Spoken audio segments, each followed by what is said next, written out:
ఈరోజు నా కళ్ళ ముందరే జరిగిన ఒక ఇన్సిడెంట్ గురించి మీ అందరితో షేర్ చేసుకోవాలండి. అది చూడడమే కాదు, ఓన్గా నేను 4 years back and 2 years back అనుభవించాను కూడా. నా పెయిన్ ఎవరు అనుభవించకూడదని ఈ వీడియో ద్వారా మీకు చెప్పాలనుకుంటున్నాను. వీడియో స్కిప్ చేయకుండా చూడండి.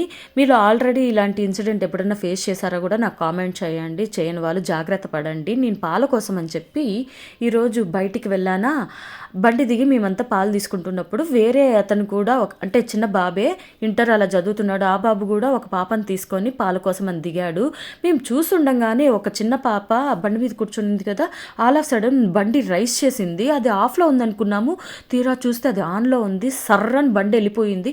బండి అండ్ పాప ఇద్దరు పడ్డారు. దేవుడి దయ వల్ల పాపకైతే ఏం కాలేదు. కానీ మీ అందరికీ ఒక చిన్న సజెషన్, చిన్న పిల్లలు ఉన్నప్పుడు ఎవ్వరు కూడా నెగ్లెక్ట్ చేయొద్దండి. బండిని ఆన్లో పెట్టి మాత్రం దయచేసి ఏ పని కోసం చిన్న పని అయినా కూడా దిగద్దండి.